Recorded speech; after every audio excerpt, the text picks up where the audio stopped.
just to wash the taste out of my mouth of Left Behind by Star Trek Discovery, let's talk about something I really enjoyed.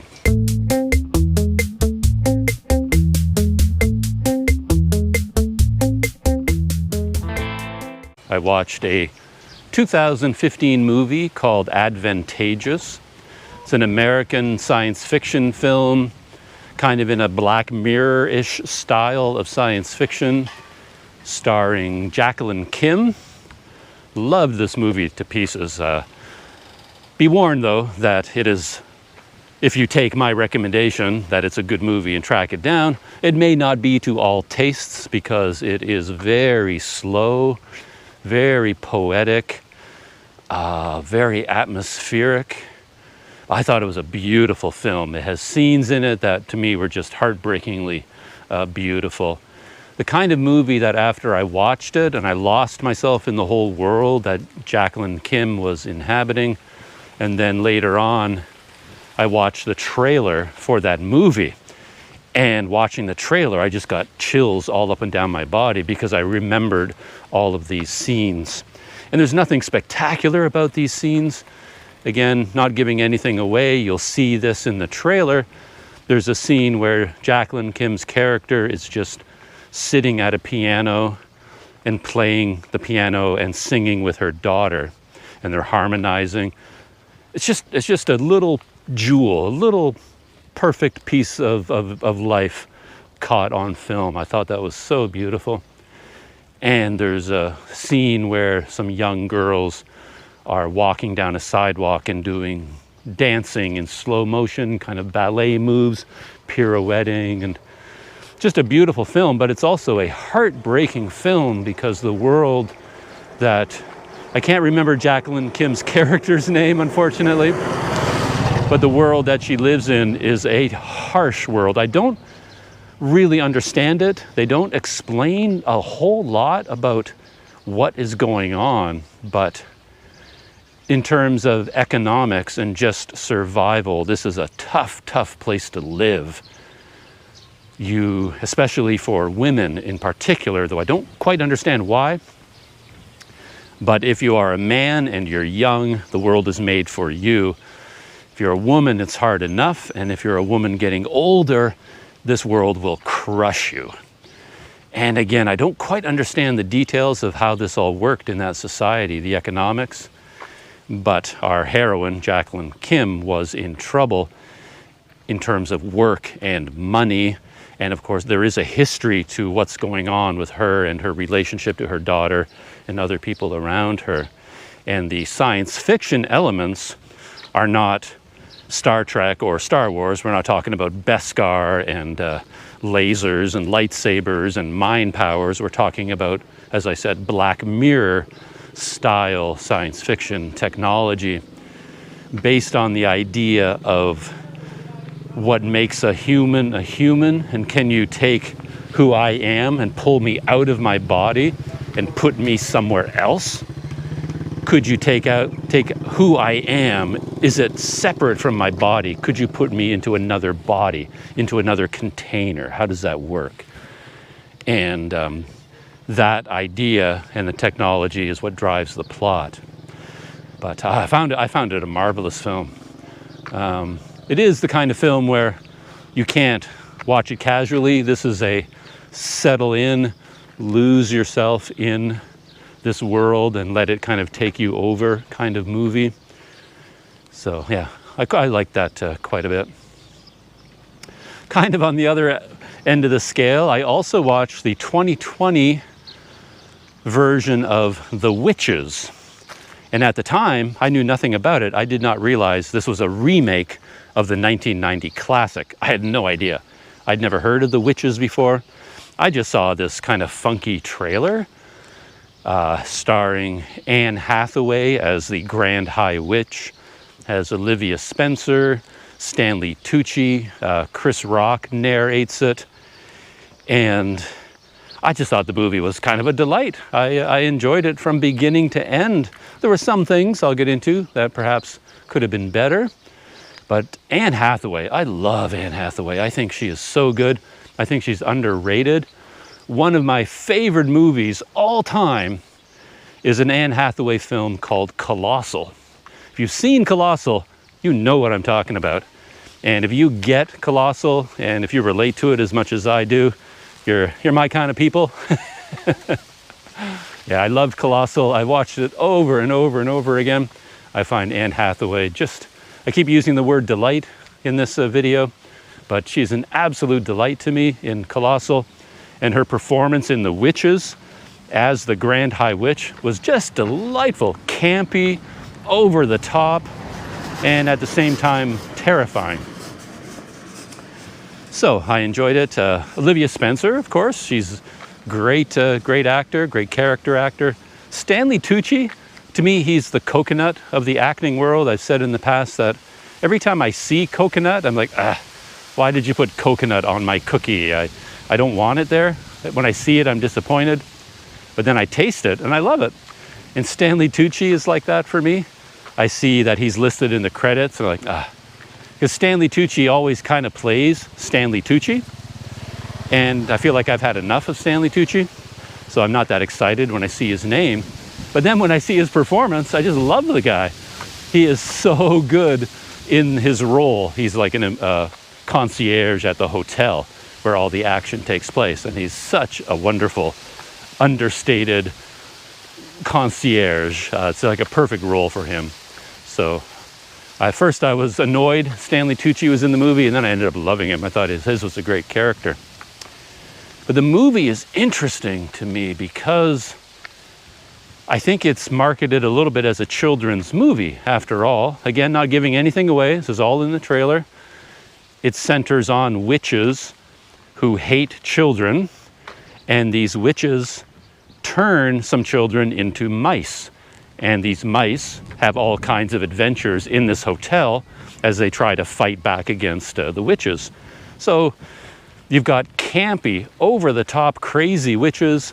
You've got a bunch of talking mice running around and having all kinds of, Ratatouille-style adventures. I kept thinking of Ratatouille the whole time.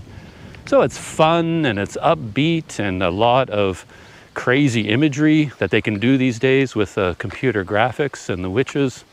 And yeah, I enjoyed it from beginning to end. But, and this is what I was driving at, feels like it's a perfect movie for children, but I think if you have young children, you do not want them to watch this movie because it will terrify them.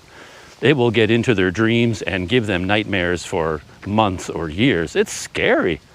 The witches, Anne Hathaway's witch, is terrifying in this movie. I found her more terrifying than any of these movies that people tell me are supposed to be horror movies.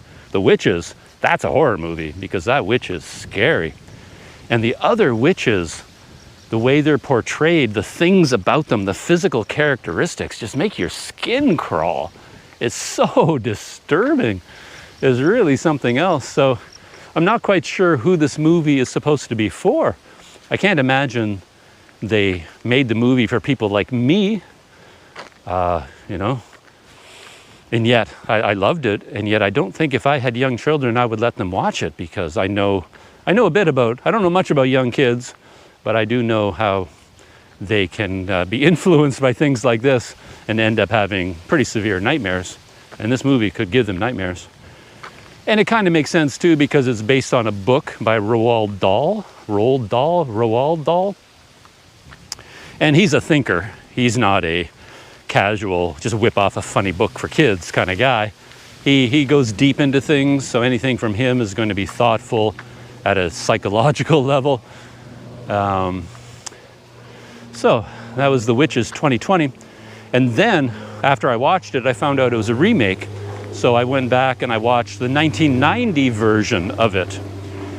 And it's fascinating to compare the two. So if you're into movies at all, into writing scripts, how do they do it? How do they convert a book into a movie? And why do they make the decisions they make? Watch these two movies. Watch the 2020 Witches, watch the 1990 The Witches, and think about the differences between them. It's kind of fascinating. And there are lots of videos on YouTube where they compare them. I saw one amazing video where shot for shot, they showed the exact same scenes in the 2020 and the 1990 version, you could see the differences, how they play out. It was pretty cool. Oh, the first one, the 2020, was directed by Robert Zemeckis, which kind of gave it that fanciful, it's kind of, I don't know, Spielbergian kind of flavor.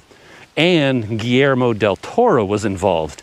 And I suspect that the insane horror of these witches, that was coming from his brain. That was, I kept thinking that, okay, that's Guillermo del Toro. He came up with that, and he came up with that.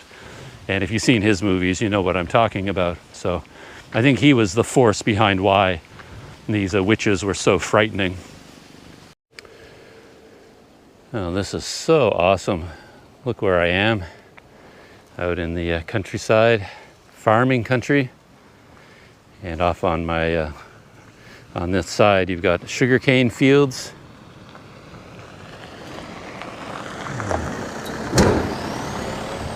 And unless Google Maps is lying to me, I can continue on this dirt road here, gravel dirt road, and then zigzag in and continue my way back to Mae Sot. What's interesting is that the 1990 version is every bit as terrifying as the 2020 version. There's actually a lot of debate over which Grand High Witch is the best.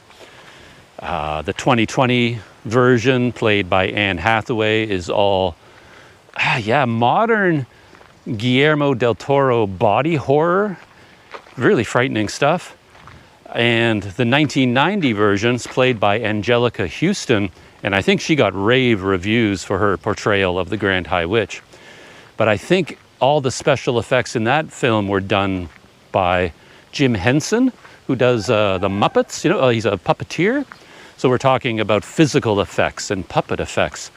And the witch, the Grand High Witch, when she transforms into her true witch form, scary. It's not computer graphics scary, but it's real makeup with the big witch nose and the moles and the insanity. It was just a crazy looking witch that would scare the life out of you if you ever run into that witch anywhere. So yeah, it's quite something to compare Angelica Houston with Anne Hathaway, to see those two witches side by side and debate, you know, which of them is the more frightening. Well, they're different for my money. I'm terrified of both of them. Yeah, it was really quite something. But one thing I noticed, and this is something, again, that is one of the things I think about, is that in the 2020 version of the movie, there were many scenes where things just didn't make sense to me. You have a gut feeling in a certain situation about a character, something they just went through, and then they run into this other character. What would that person naturally say? You sort of have an expectation of how that interaction is going to take place and what they will talk about. And in the 2020 version, it was always kind of like, well, why are they talking about that? They didn't say the things that I thought were like right there, the most obvious things to say, or the most obvious question to ask, or the most obvious conversation to take place, and that wouldn't happen. I guess they needed the plot to go in this direction, whether it made sense or not, so they just sort of went that way. And that always bothers me. That's one of my biggest problems with movies that are badly written. And then I watched the 1990 version, and I remembered all those awkward scenes from the 2020 version so well that in the 1990 version we came up to the same scene, and I was waiting to see how they would handle it, and everything made perfect sense.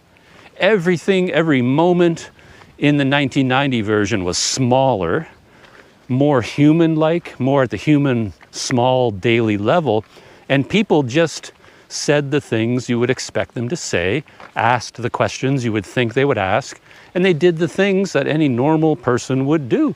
And it was just like, oh, such a relief. It just felt right. It felt small and accessible and normal, the way events played out.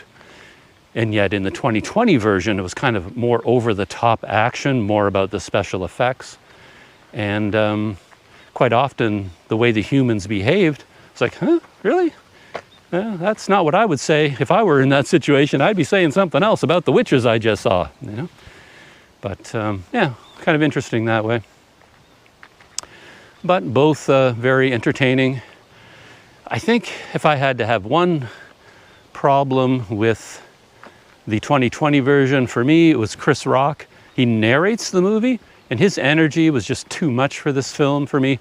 There is enough going on with the Grand High Witch and children turning into mice and everything happening all over the place. You didn't need Chris Rock being Chris Rock in the background, hyping it all up. Even as he's setting the stage at the beginning as a grown man, and he's talking about his childhood. He's telling the story of what happened to him. And then he's talking about how this was happening and this was happening. But then in the background, there were witches. Witches were coming. I'm starting to sound like Seinfeld there. But his voice pitch would just get raised to such a high level. And it's like, okay, you're talking about an insane cabal of witches trying to kill all the children in the world. That's pretty dramatic. We don't need you screaming about it. We get that it's pretty dramatic. So anyway, the whole Chris Rock energy seemed too much for me. I could have done without his narration, but it didn't bother me overly. Quite often he would disappear in the movie for a while, and you would just watch the movie as if it's happening in real time. And then he'd suddenly come back and start narrating again, and you're like, oh, I forgot Chris Rock was telling this story. And then you kind of get back into the swing of things again. So yeah, it was okay, Chris Rock, but not my favorite part of the movie. It's been a while since I've done one of these pop culture TV show movie roundup videos, so I've actually seen a lot of movies, I'm starting to realize. I'll try to whip through the remaining ones and not do a deep dive into them. I also watched Love and Monsters, directed by Michael Matthews and starring Dylan O'Brien. Dylan O'Brien was kind of new to me, but I guess he's well known. I guess he's in a lot of these teen movies like The Maze Runner and things like that. Kind of a boy next door hunky kind of guy, I guess. I don't know. I guess he's popular. I didn't know who he was, but I thought he was fine in Love and Monsters. And I was surprised at how much I enjoyed the movie. It was a lot of fun. It was a little bit like Zombieland. You know, I kept thinking of Zombieland. It is a post-apocalyptic survivalist story where the human race has nearly been wiped out yet again by some sort of invasion of monstrous creatures, and they have to learn how to survive in this world populated by danger everywhere, living underground. And our hero, of course, Dylan O'Brien, has a reason to leave the safety of his underground bunker and go out into the world and have all these adventures and fight monsters and do all kinds of crazy things. And he learns rules along the way of how you survive in the creature apocalypse, just like they did in Zombieland. He had the rules for surviving the zombie apocalypse. But it was a fun movie. The creatures I found were kind of scary again. I think they were supposed to be fun danger, but man, they were terrifying creatures. The full power of computer graphics on display, I thought. And it's the kind of movie that is different from Advantageous, for example. As I said, Advantageous, you would have to sit down and really commit to the movie to enjoy it. You know, commit to the mood and the atmosphere that the film is building for you. You have to lose yourself in it. You couldn't just jump into Advantageous in the middle and expect to feel anything. You have to watch it from the beginning all the way to the end. Love and Monsters, just throw it on your laptop and have it playing 24 hours a day, and any second you happen to pop into the movie, there's going to be something fun to watch. You don't need to know what came before. You can just enjoy the scene that's right in front of you.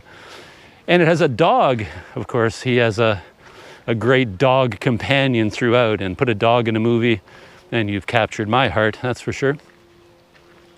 Yeah, Love and Monsters, 2020 film, I think, maybe 2019, kind of recent.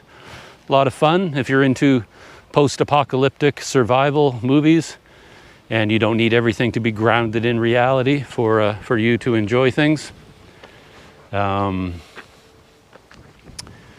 What else did I watch? Oh, keeping up with the monster theme, I watched this unusual, maybe Australian movie called Sweetheart. I didn't make a mental note of the director or the actors.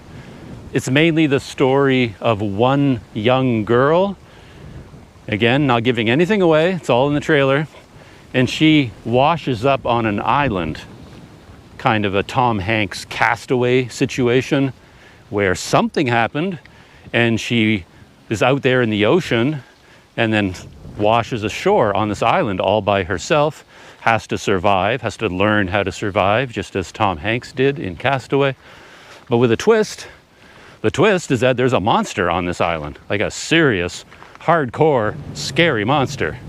And she has to learn to battle this monster. And I'm not here to tell you it's a classic movie or it's the greatest movie of all time, or even that it's a good movie, though I honestly think it is a good movie. But what I really liked about it, the actor who plays the main character is good, and the creature effects were good. I thought the monster was pretty terrifying. Certain elements to that creature were really quite interesting. But what I liked about it overall was a minimalist approach to the storytelling. This girl washed up on the island, and that's all you know. Who she is, what was she doing out in the ocean, how is she alone, how did she end up on this island? You have no idea. She's just there, and then she starts trying to survive. And I kind of like that. And then as the movie moves along, you do learn a few things about her. You learn more about her backstory and the history and the events that led to her getting there. But even these new elements that are introduced, you barely know anything about them either. They are like 25% explained. You get the basics. It's like, oh, okay, that's okay. I can connect the dots. But most of it, you pretty much have to fill in on your own.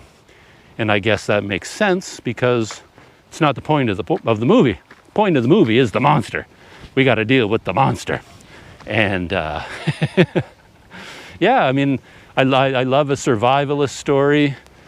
Put somebody on a deserted island all by themselves. I'm fascinated right out of the get-go. I want to know what they do. How do people survive by themselves? Put a monster on that island, and I'm all in. I'm your audience for that movie. So that was Sweetheart. Still out in the countryside. Really nice to be out here. Refreshes the soul to be out here in this kind of scenery. And Mae Sot, as always, off in that direction. I've got a little bit more country road I can take advantage of, and then I hit a main road, and it makes the most sense to follow that main road back into Mae Sot. Unfortunately, there's no other way I can figure out to do it, unless I go like way off towards those mountains, and I think I'm kind of running out of steam in terms of being out here in the hot sun. I think it's time to start taking a direct line back into town. So, a couple more zigs and a zag, and then we'll be back on a busier road. So let's take advantage of the quiet while I still have it. Oh man, look at that little home there. Kind of a, looks like they've settled in for their own zombie apocalypse. They built a wall complex all the way around their home.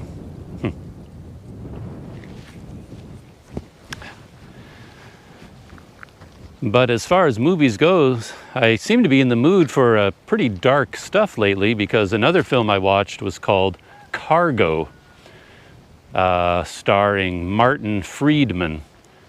And it's an Australian movie, and it is another post-apocalyptic survival story. And this is a weird one. It's an unusual film. It's more of a film than a movie. It is about survival of the human race, and it fits with our world today because it's a viral pandemic that has wiped out the human race.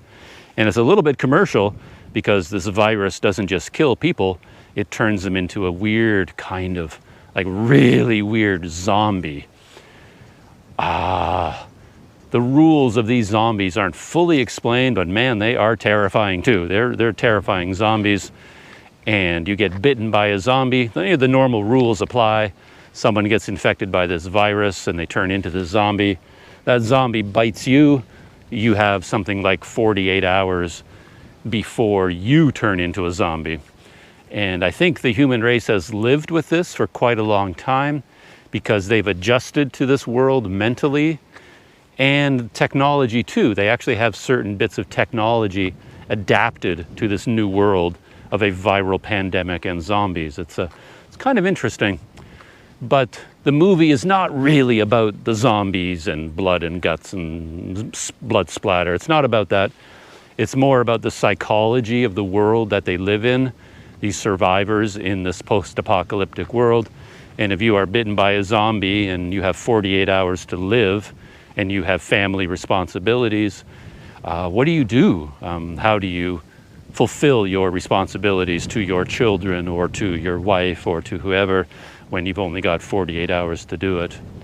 And I'm not really clear about how all of this works or even what it means, but most of the action takes place in the Australian outback, and the local, like the Aboriginal peoples there, the Aboriginal culture, for whatever reason, appears to be well adapted in unique ways to deal with this new world, this viral apocalypse zombie world that they're living in. There's something in the Aboriginal culture that allows them to adapt to it and work with it. They seem to understand that world better than other people, and a lot of the action of the film takes place in these communities, and you see how they've changed and they've reverted back to the older, more traditional ways of life to survive in this new world. And again, I'm not clear on, I don't think I really understood what that was about or what they were getting at, but it deepened the story quite a bit. As I said, it's not your average zombie movie. This isn't Z World, or what is that what it's called? Z World? The big, anyway, this is not The Walking Dead or Fear the Walking Dead or The Walking Dead this and The Walking Dead go to Tiffany's and or go to McDonald's and have breakfast. You know, it's not a typical zombie movie. It's a much more survival movie, more about what it means to be human, I guess, what it really means to be human in extreme conditions. So, I also watched a movie called Coma. I'd seen the trailer for this all over the place, and it grabbed my attention immediately because when you watch the trailer, it's like, that's my kind of movie. It's kind of a mashup. This is how I thought of it after I watched it. It's a mashup of Annihilation, Inception, The Matrix, and maybe the X-Men. Those four movies combined. It is a Russian movie, I believe. I forget the name of the director, but it's called Coma. And again, not giving anything away, because it's all in the trailer.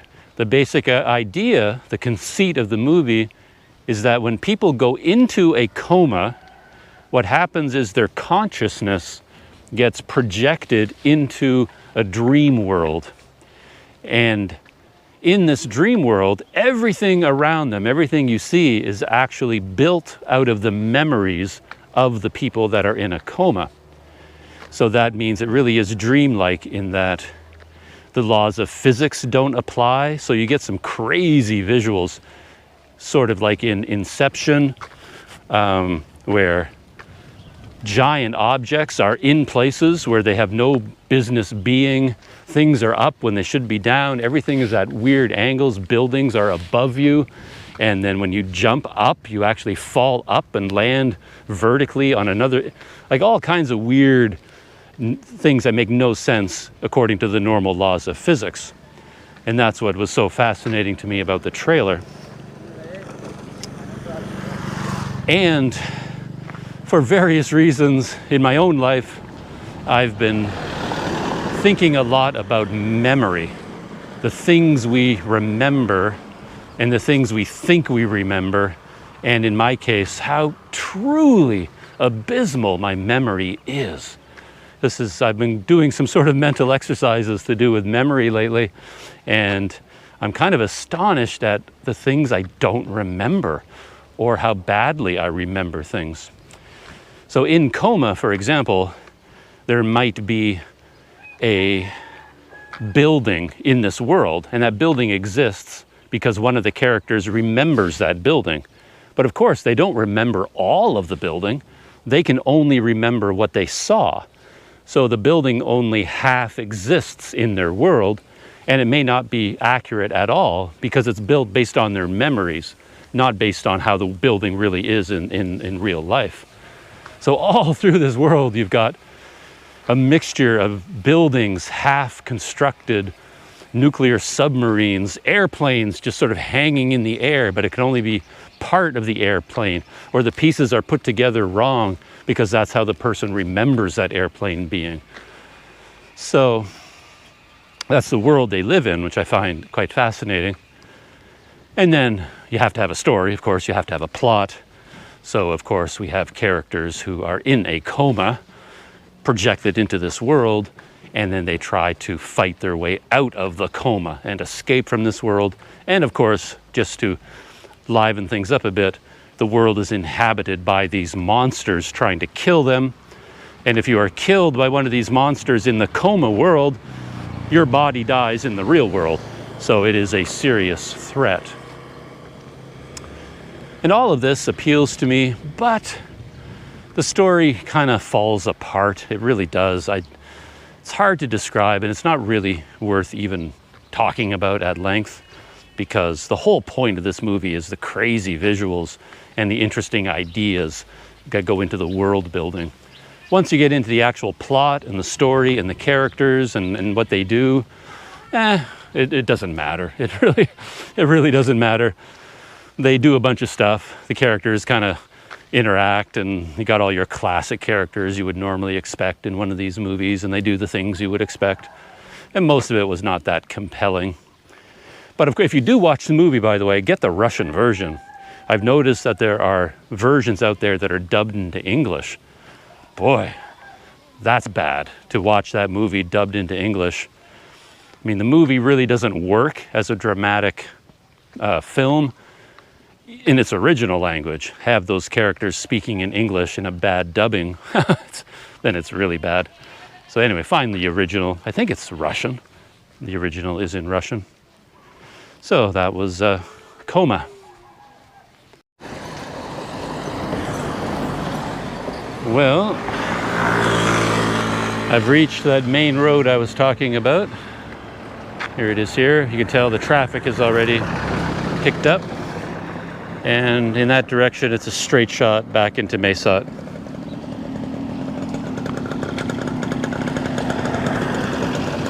And as I said, I don't see a reasonable way to get back into the more quiet countryside from this point, unless I want to go on a really long detour. So I think I'm going to follow this road straight back into town. Believe it or not, I have a bunch more movies and TV shows rattling around in my head that I watched recently.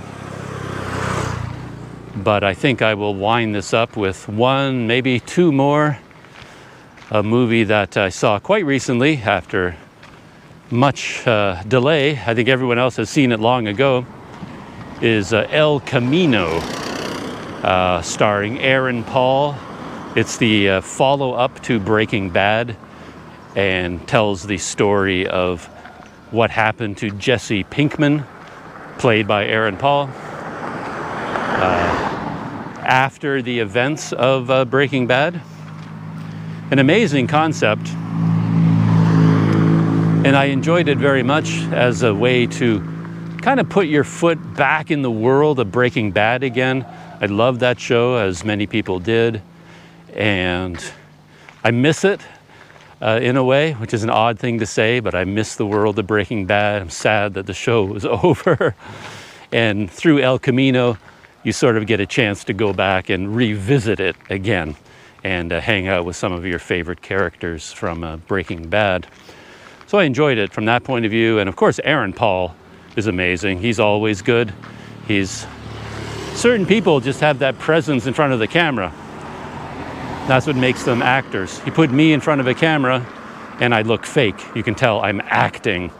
Aaron Paul, you put him in front of the camera, and he's Jesse Pinkman. He just projects another person. It's a something that's inbuilt, I think. You can train it. I think you can go to acting school and learn to be better at it. But true actors just have this innate quality. It's something they can do that other people just can't do. Anyway, that's Aaron Paul. He's very good. And the events were kind of exciting, but I was expecting more, to be honest. Everyone praised El Camino so much. I was expecting a much better, a much more original movie than it was. But in reality, it really was kind of a look back at Breaking Bad. And we all know, of course, that Jesse Pinkman was held prisoner by that family, and they forced him to use his secret formula to make crystal meth for them. And they treated him badly, of course. He was abused as a prisoner there, and it was a horrific life. And he was able to escape in the finale of Breaking Bad. And in El Camino, there's a lot of flashbacks that show what really happened to him when he was a prisoner of this family. And I get that. It was sort of like, okay, tell that. That's an interesting story to tell. But I still felt like, well, we'd already seen that. We saw that in Breaking Bad, and the flashbacks didn't really add a lot to it. And then when we got back to the original story of everything that Jesse Pinkman did after he escaped, he kind of did all the same things that everybody did in the original Breaking Bad. So he and Walter White were fugitives in Breaking Bad. And of course, Walter White had to find a way to use his money to get away and get a new identity and start a new life.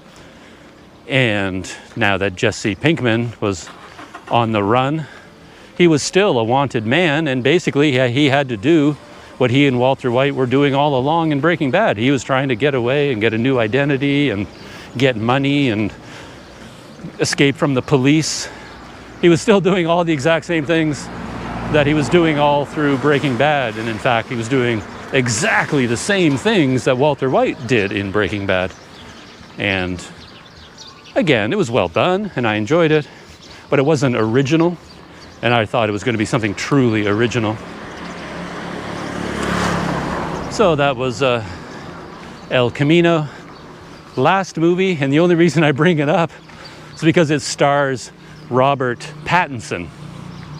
And I was recently playing around with the Google Assistant, asking it questions, and one question I asked was, who is the most handsome man in the world? And according to the internet, and according to the science of symmetry, Robert Pattinson is the most handsome man in the world. So this movie, High Life, stars Robert Pattinson. So there you go. All things eventually come together. This is another science fiction movie. And for what it is, it's quite enjoyable. We are out in space on a ship with Robert Pattinson and a whole bunch of other people. And it's kind of a typical space movie in that you're in your spaceship and then everything goes wrong. I mean, what else is going to happen in space? Everything always goes wrong, and then you have to survive. So it's basically a survivalist story in space with some unique twists. And I enjoyed it. I can enjoy almost any science fiction. But I had a logical problem with the movie. And I don't think this is a spoiler, because I think it's pretty obvious in the trailer. And this makes no sense at all, because this spaceship is part of a huge scientific experiment to explore black holes in the universe. And of course, sending a spaceship out into space to investigate black holes is a massively expensive project. These things cost quadrillions and cajillions of dollars. They're expensive things. So you generally want to send the best people possible, the right stuff people. You want to send highly trained astronauts and scientists to take care of your expensive spaceship. But in this movie, they sent criminals. They basically took not just criminals, but the worst of the worst.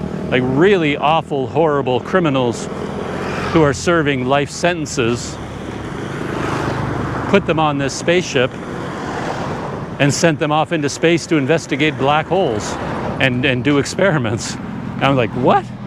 What? You know, if I'm spending my 680 kajillion billion trillion dollars on a spaceship to investigate black holes, I'm sending Matthew McConaughey. I'm not sending, you know, death row inmates on a, like, what do you think's going to happen? You think you're going to put a bunch of death row inmates on a spaceship in confined quarters, and you think everything's going to work out fine? I mean, what genius came up with that idea? So the whole movie to me just like made no sense at all. So all these things happened, and they're all interesting things that happened. But I kept thinking, well, duh. What did you think was going to happen? Sending criminals into space. Not just criminals, but evil, psychotic, unbalanced criminals. Things are going to go wrong, and I don't think you're not going to get the data from the experiment that you thought you were going to get. So anyway, that was high life. And I think that is it for my cultural roundup, my pop culture roundup. I was actually thinking of the podcast Pop Culture Happy Hour from NPR, because in their podcast they have a regular feature called What's Making Us Happy This Week? And what they do is they go around the table of all the people in the podcast, and that each person has to mention something that's making them happy right now. A TV show, a movie, a book, a poem, some new music, anything like that. So when I started babbling into the GoPro about this, my idea was kind of to have my own what's making me happy this week, what movies, what TV shows have made an impression on me lately. And that's where this video came from. So I'm getting more and more back into the city. One interesting thing is I think I've lost count, but maybe 4 different people have come up to me either on foot or on motorcycle and asked me if I was okay and do I need help? Can they do something for me? So I guess seeing a foreigner like me way out in the countryside like that, walking under this hot sun and sweating like crazy, I guess they were worried about me, and they saw me and thought, there's something wrong about this. I think this foreigner needs help. And yeah, 4 people stopped to ask if they could help me. So I hope that doesn't mean I look particularly beat up from the sun today, though I probably do. All right, I'll end the video here as we get back into busy Mae Sot. What's making me happy this week? And I'll see you in the next video.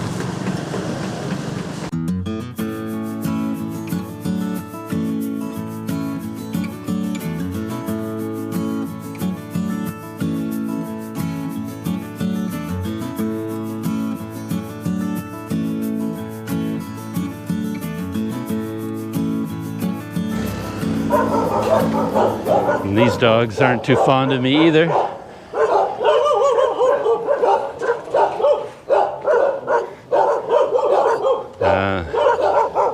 It's kind of odd, these dogs. There's always a combination of barking and tail wagging. It's like they don't know whether they like me or hate me. Hey, come here. Come on. No. I don't think I'm making any friends here today. No good luck charm puppy today. No puppy power.